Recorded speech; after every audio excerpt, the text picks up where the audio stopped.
wrestling world was rocked with all the allegations in this lawsuit filed by Janelle Grant against WWE, against Vince McMahon, with John Laurinaitis, with sex trafficking, with sexual assault. But there's been so many changes with WWE. With WWE and UFC merging, to become, through Endeavor with Ari Emanuel to become now it's TKO Group Holdings. And with this video, I was wanting to get into this stuff with TKO Group and with all the changes there, because you've got now, well, obviously Vince McMahon is gone. You've still got Paul Levesque, Triple H, head of creative, whatever. But now you've got Dwayne "The Rock" Johnson, who's on the TKO board. Dwayne "The Rock" Johnson, for being on the board, is going to receive $30 million in stock options. So that's not chump change, even for a guy like Dwayne "The Rock" Johnson, who makes that kind of money a movie, per movie. But with this, there's a video here that Vince Russo did in his channel with Ben Hameen and Stevie Richards. And they're speculating if with this stuff with The Rock and Nick Khan as well, because we found out later on, late 2021 time, that these guys were childhood friends growing up in Hawaii. And they're talking and speculating of, did perhaps The Rock, TKO, Nick Khan, Endeavor, did they conspire all along to get rid of Vince McMahon? Not necessarily, not that Vince is a saint in any of this and he's innocent, but is this possible that they knew what they were doing and that this stuff eventually was going to come out? It would be public with the lawsuit. So I'm going to start playing this video, guys. And I'll react as it's going along. So, Stevie, anybody who knows wrestling history, and I'm assuming 95% of these marks know nothing about wrestling history, knows when Vince McMahon Jr. took over, Titan Sports from his dad, he put his plan into action where he took over the territories and the little guys one by one until he had an absolute monopoly and he owned everything, with WCW being the last territory he put out of business. Fast forward to 2024. Has Ari Emanuel, TKO, The Rock, have they not done the same exact thing to Vince McMahon? Karma. Did they not use this lawsuit, Janelle Grant, the NDAs, the stopped payments? Did they not use all of these things to their benefit to oust Vince McMahon, get him away from the company, have him have nothing to do with them once and for all? My opinion is this was a well-calculated plan. Ari was behind it. Rock was a part of it. They played it like a chess game. They stopped paying that woman's NDAs, knowing damn well what she was going to do. I even believe perhaps they smartened her up. Perhaps they said, we're going to stop paying you and you're going to be doing this. I don't think people understand the power of... So that's quite a strong allegation right there. So, saying that, that they intentionally, Endeavor stopped making the payments to Janelle Grant, knowing that this is the reaction, this would be the reaction, or that they even told her, hey, this is what you're going to do, don't worry, we'll take care of you. I mean, that's some theory, and I don't know if I fully agree with that. I mean, I'm more of the lines that this is maybe kind of like a chess game on the part of Rock, Nick Khan, and I suppose Ari Emanuel too. But I'm not entirely sure I fully 100% I'm with that theory with Russo there. Again, I'm not there. I don't know how this exactly went with the whole thing of the NDA payments of what was agreed. It was, all of a sudden, there's the merger. All of a sudden, I mean, what's happened there at that point? Is it Vince's, at that point, of Endeavour, has Ari Emanuel gone to Vince and said, "Oh, don't worry, Vince. We'll take care of this. The rest of these payments with the NDA stuff. You don't you worry about it. Don't even think about it." Again, I don't know exactly what would have happened there for them to have not made the additional payments. I don't know. Well, just an oversight, a glitch in the system that she didn't receive payments. I don't know. But I can get where he's coming from, but I'm not sure I'm fully on board with the theory, though. But Ari Emanuel. But Stevie, I cannot believe how this part of the story nobody is talking about. Well, because, I mean, everybody in the business seems to have that mentality of, I don't want to say anything true nor bad, which are the same thing right now, because what if they won't bring me back? What if they won't bring me back? Waiting for the call. Even if you have 0% chance or you're happy after your wrestling career, most guys and girls have that, well, if I say something, I'll get heat and they won't bring me back. I do want to, for anybody who thinks that Ari Emanuel, TKO, Nick Khan, The Rock, any of these people are the white knights on the horses, the cavalry coming to save the morality and the ethics and the values and bringing them back to WWE. Vince is an amateur compared to these people that pretty much harbored and protected Harvey Weinstein for 20 plus years and was still is the super agents to everybody in Hollywood. This is the infrastructure of the Hollywood elite. You can call it the satanic Hollywood elite as well. Oh, I should stop because they won't call me and bring me back. So let me stop. But really, for anybody that thinks these are the baby faces coming to save people from the evil Bruce Pritchard, Michael Hayes, Johnny Ace, Vince McMahon, they're child's play compared to these people. Yeah, I mean, Ben, am I off of what I'm saying? When you look at the freaking timeline, bro, of how this stuff happened, was not this a perfect, we'll get to the timeline plan? Well, when you work for the Mossad, you're pretty good at this type of shit. You think that this isn't the same, what you just laid out sounds very Epstein to me. Doesn't it to you? Mm-hmm. And it's, I don't know if it's Ari doing it, but I think it's the Iceman Nick Khan, who they trusted to come in, and he did big business for them. Meanwhile, he's stacking up all the dirt, right? And he's done. Go ahead, please. Just to give it right back to you. I just thought about this. This could be an epiphany.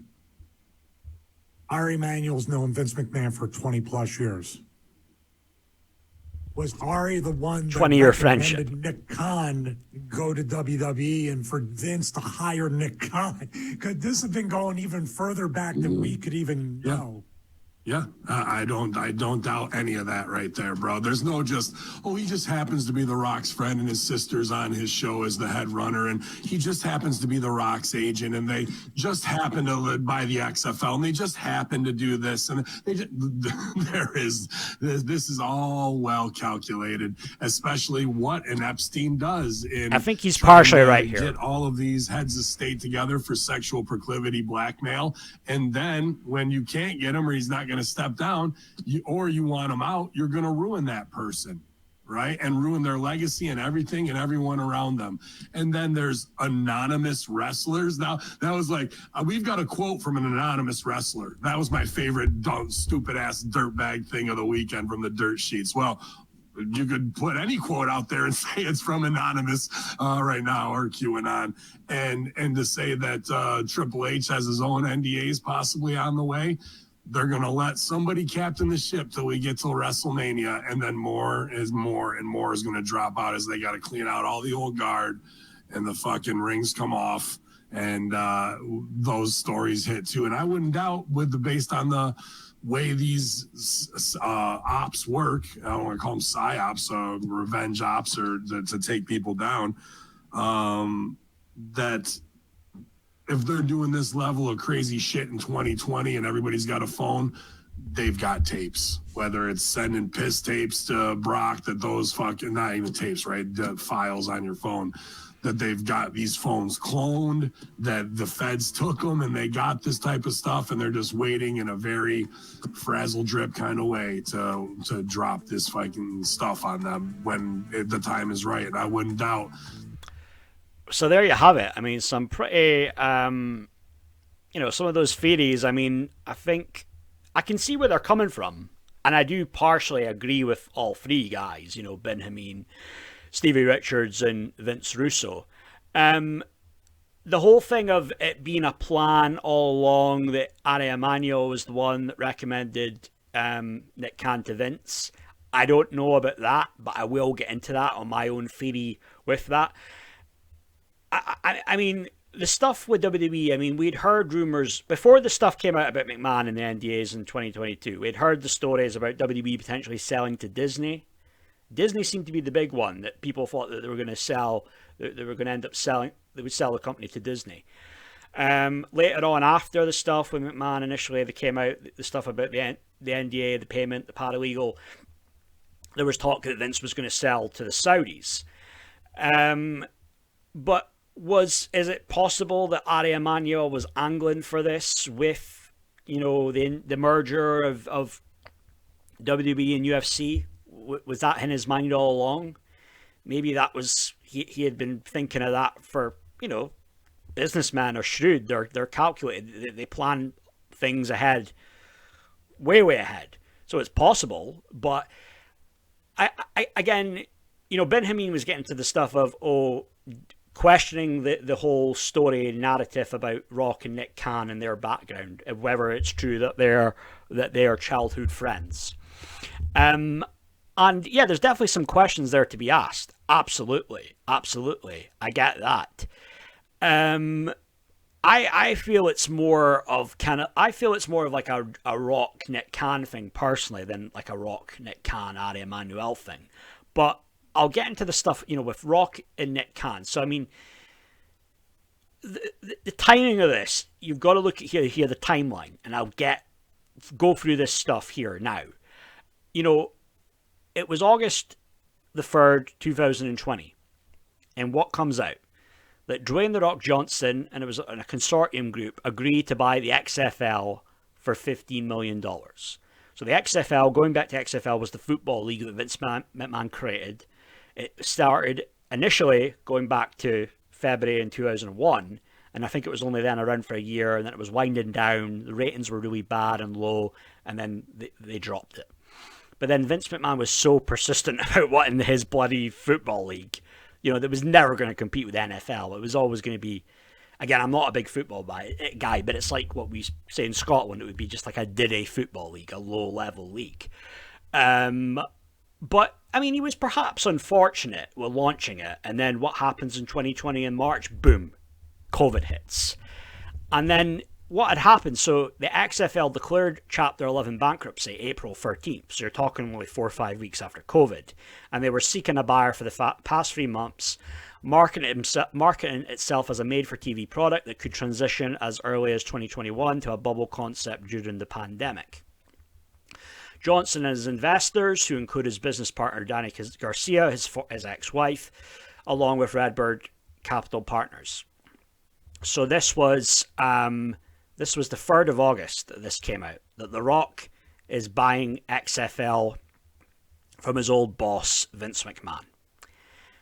So with this, I mean, I questioned this initially when this came out, that he was going to be buying XFL, and I'm guessing he's revamped it into something different now, Rock. But, like, for me, it was just, I don't know. I mean, I was just surprised somewhat that Rock was doing this deal. I guess I shouldn't be fully surprised that he was doing a deal with McMahon like this. That, he was getting into the whole football thing where I thought he would just be sticking to movies, thinking, hear all the stuff about Rock would run for president and down the line. But the thing about this, though, remember the date, August the 3rd, 2020. But getting into stuff with The Rock and Nick Khan. So The Rock and Nick Khan, we find out later on, were childhood friends, supposedly. And The Rock and Nick Khan, we have a photograph here, and this didn't come out later until almost 15 months later. 2021 December time. So you've got Nick Khan there, and that's Nick Khan's sister in the middle, and then you got Rocky in the right. And then Rock on his Instagram shared the photograph and revealed in the caption that the three of them are lifelong friends since their childhood in Hawaii. This one's special, means a lot to me, years in the making, full circle. In the mid-80s, Nick Khan and his sister Nanachaka Khan, sorry if I pronounced it wrongly, I butchered it, and myself used to run around as kids in Honolulu, Hawaii, every month where my grandmother would promote her pro wrestling shows at our local arena. As kids, we loved the pro wrestling business, and as adults, our love and respect for the wrestling business has become boundless. Now, years later, Nick is WWE president. His sister is one of the best TV show runners in Hollywood, and the creator. She created the Young Rock sitcom. Interesting. An award-winning TV show on NBC based on my wild upbringing in the world of pro wrestling, and I've gone onto their finger too and become famous for rocking a fanny pack. He's referring to the infamous photo of him in the black turtleneck and the fanny pack. So this stuff here, we don't find out until 15 months later that these guys were childhood friends, which to some people I think was a bit of a surprise. It's like, wow, that's like a coincidence, is it not? I mean, you know, these could these things happen in life? Sure. You know what I mean? You know, somebody I went to school with is now a professional footballer for Rangers, one of the top two Scottish football teams. That's a connection I have. But, you know, hey, I'm a YouTuber with 2,000 subscribers, whatever. But these freakish type coincidences, they can happen, yes. But that just seems like quite something, you know, quite a surprise there. So I can understand the guys, Ben Hameen, questioning that whole thing about, oh, they just happen to be childhood friends. And again, I don't know the whole thing of what they were at school together, or it was just a thing when Rock in the holidays would go to Hawaii to visit like grandparents when when promoting the shows. I don't know.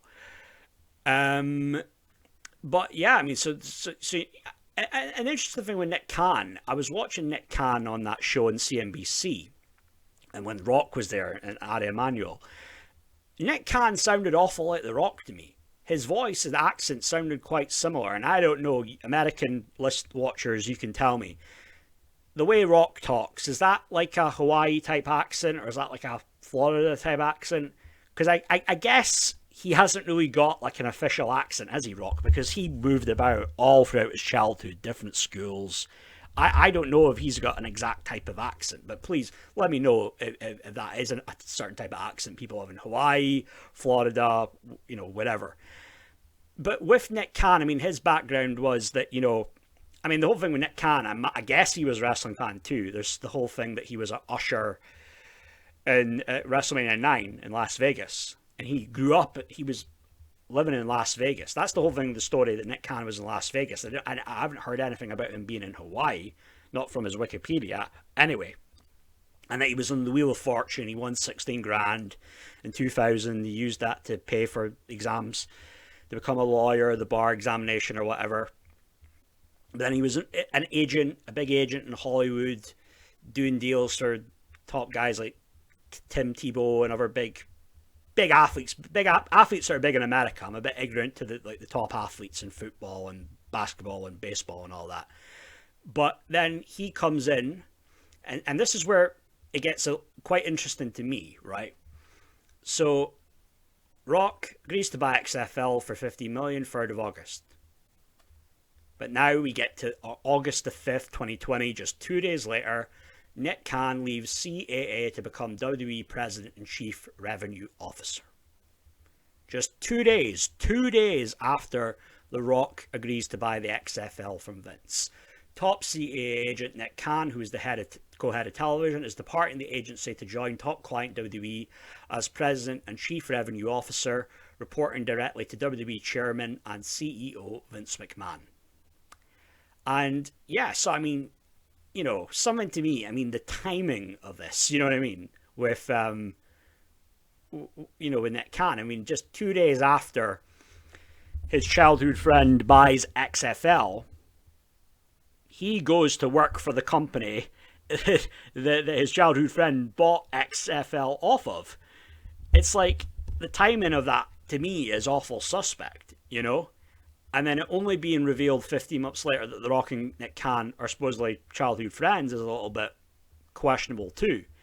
And that already his sister was working she created Young Rock, was a runner in Hollywood. So, well, it doesn't hurt to have connections, surely, right? But again, I'm not entirely sure Nick Khan's age, if he's around the same age as Rock or he's a bit younger. Again, can't find that information out there. It's not on Wikipedia. Can't see that online. But so to me, the question I have is, what happened there exactly with the negotiating, with the deals that were made?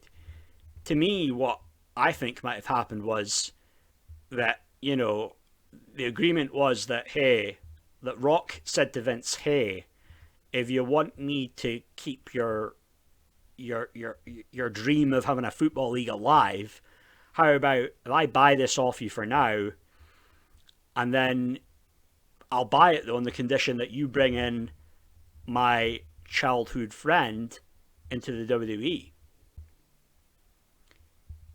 You know, and it might have been a little bit more subtle than that. It wouldn't have been more like, I'm not saying it would have been like a forceful type of hostile negotiation, but it might have been that thing where Rock talked Vince into saying, well, hey, you know what, man, got this guy, friend, a big name, big agent, whatever he's doing in Hollywood, he's making big deals, very successful guy. I think he could be an asset to your company. It might have been something a bit more like along those lines, but by the same token, Rock's still working Vince to get to get an in for his pal Khan. I mean, I don't know. Again, it's just a theory here. But yeah, so 2 days later, Nick Khan's in WWE as the president and chief revenue officer, and we hear all these rave reviews about how well Nick Khan's done, how well he did in WWE, changes he made about going from having pay-per-views, the live events, premium live events from Sundays to Saturdays, and then all of a sudden WWE, was it during the pandemic, made record profits, stuff like that some people would have found a bit questionable. I mean, yeah, I mean, it's the thing. I mean, no one was prepared for the pandemic, and then with the problems at WWE, WWE. I mean, it couldn't have happened at any worse of a time with WrestleMania about to come up, and then you have WrestleMania was in the Performance Center in an empty freaking arena, and it was just like, fuck. I mean, Vince must have been really extremely pissed off at the time. And then obviously it affected XFL. I mean, XFL was, to me, already it was a dead deal. It was never going to work. But Vince just has this big thing about having in a football league being a big mark for football. So it's possible that that's maybe what happened there. And maybe this was, again, it was like Vince Russo says, like a chess game, and it was a plan all along that they were gonna get control. Nick Khan and Rock were going to get in control of the company and get Vince the fuck out of there. That might have been the plan all along. Maybe Ari Emanuel was in on that too. I don't think this thing about, them being friends for 20 years, I don't think so. I don't believe that. I think they were at best acquaintances. They might have barely known one another, Like Vince, I don't think Vince had really probably ever business friends or friends outside of wrestling. I don't think, anyway. But, I mean, there's definitely things that they should look into. I mean, I think the whole thing of, when Vince left initially in 2022, and then there was a whole decision with the board had late 22 of whether he was going to come back or not. And at that time, Nick Khan, Triple H, and Stephanie McMahon said no. But then a month later, they changed their mind and they did want him back. So that's a little bit questionable there, because what happened? They just happened to have a change of heart? Or they thought that, oh no, it would be, as you say, the authority would say in the promo was best for business. I don't think so. So they weren't putting what was best. They weren't going with what's best for business. I mean, TKO even said that that Vince McMahon was a liability. But again, the whole theory about Ari Emanuel being in on it, and what I'm guessing, from what they were saying, Ben Hameen, Stevie Richards, and Russo, that they had some kind of dirt on Vince, that even like the whole, they were alluding to the stuff with Epstein of the whole thing of film. He would film, people in politics and business and that, if it was having, for blackmail, having sex, and a lot of time it might be sex with people underage, people we're talking about here. I mean, I don't know if that's the type of dirt Ari Emanuel had on Vince, but, you never know. He's another character that's a bit, there's some stuff on there with him about homophobic remarks, racist remarks, letting someone in Endeavor, they had a porn, they were doing porno films in the Endeavor office. So some stuff there was a bit questionable. Ari Emanuel, and there was a lawsuit, and he settled. But they always say though, settlements, when you settle, it's never an admission of guilt though, right? But yeah, there's definitely some stuff with the things with Dwayne "The Rock" Johnson and Nick Khan, to me, that is questionable. And I just wonder, was the plan all along that Dwayne "The Rock" Johnson and Nick Khan wanted to oust Vince McMahon from WWE? Because we hear all this great things about how great of a business guy Nick Khan is, a money guy, financial guy. But it wasn't even 2 years into him being in WWE, all this stuff comes out about McMahon. How come we had never heard about all this stuff before? Or we had a bit, but it always got covered up. And yes, I get it now. Post Me Too movement, Weinstein and all that. The culture is a lot different now. But, all of a sudden now, 2 years after Khan's there, it's coming out about McMahon and the payments, and it just totally changes everything. And then the merger, TKO, Ari Emanuel, the whole thing with NDA and payments weren't made, and then it comes public with the woman, Janelle Grant. So there's a lot of questions there. There's a lot of questions. And again, I don't know. I mean, there's maybe even the whole theory that Rock didn't care. I mean, Vince Russo said that in another video, that there is no loyalty he feels with with Rock, that Rock has to Vince. And maybe not. But then maybe Rock was well aware years back that what Vince was really like, and he had heard stuff through people and connections there in business, Hollywood, and at this point he was just like, screw it, I don't care. I'd want a bit of that company, and if there's an opportunity there, then hey, I'm going to take it. Maybe there was that too. But and again, and what they're saying is true though, about they're not like the White Knights that are going to make this company like the MAGA slogan, make WWE great again. That's not the case. These are shrewd people, very shrewd, calculated guys that are looking out for themselves, self-preserving, and that's fine. I don't mind. Like Rock, Rock being selfish, there's nothing wrong with that. I don't think he's intentionally meant to screw over other people. And again, he's getting 30 million in stock options. You'd be a fool to turn that down, right? But if it was a plan all along that Rock, again, Rock just, it might have just been a thing where he did sweet talk Vince before going ahead to agree to buy the XFL off him. That, oh, hey, this guy Nick Khan, he's really good. He really knows his shit. Like something along those lines.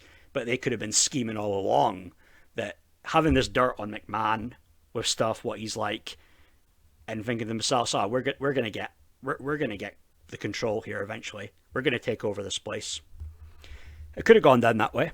But that's my video for now, guys. So feel free to like, subscribe, leave a comment. Let me know what you think about this and all the players involved here with TKO. With Rock, with Nick Khan, with Ari Emanuel. You've got Vince, Triple H, Paul Levesque even. Leave a comment. Let me know what your thoughts are on all this, guys. But that's my video for now, guys. So thanks a lot. Cheers. Bye.